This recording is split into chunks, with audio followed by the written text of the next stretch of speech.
তো গাইস, আজকে আমাদের বাড়ির এদিকে হচ্ছে রক্ষাকালী পুজো। তো তোমরা দেখতেই পাচ্ছ কতটা পরিমাণে ভিড় হয়েছে। আর সামনের গেটটা দেয়া বলে তোমাদেরকে ভালো করে দেখাতেও পারছি না। তো এইখানে হচ্ছে সব মানে ভক্তরা এসছে মাকে প্রণাম করতে, দর্শন করতে এসছে। তো তোমরাও কিন্তু চাইলে আসতে পারো এখানে। তো এটা কিন্তু একদম আগরপাড়া থেকে আসতে হবে।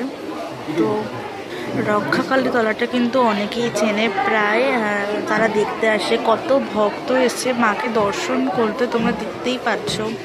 এটা কিন্তু অনেক রাত অবধি হয়, আর এই পাশটা কিন্তু মেলাও বসে।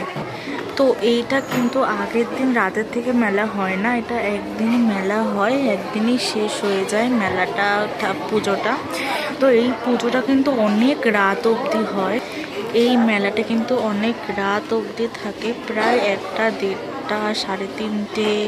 তো তোমরা দেখতেই পাচ্ছ কত লোক, ভীষণ লাইন পড়েছে এখানে, প্রচুর লাইন।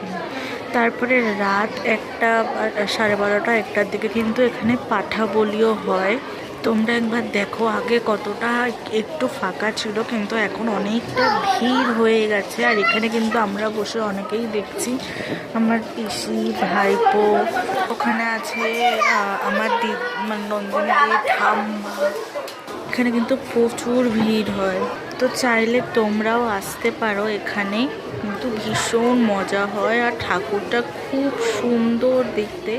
তোমরা প্লিজ একবার এখানে ঘুরে যেও, কিন্তু এটা ভীষণ সুন্দর। দেখো এখানে প্রচুর লাইন পড়েছে। গেটটা যদি খোলা থাকতো আমি তোমাদেরকে ভালো করে দেখাতে পারতাম। দাঁড়াও তোমাদের সাথে একটু শেয়ার করি, দেখি পারি নাকি।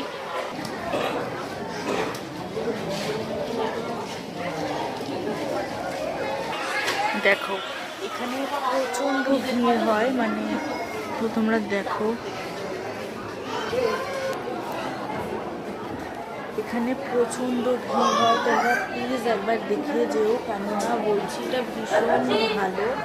আর তোমরা দেখতেই পাচ্ছ কতটা ভিড় এখানে। তো দেখো এটা ভীষণ মজা হয়, মানে তোমরা প্লিজ একবার এটা ঘুরে যেও।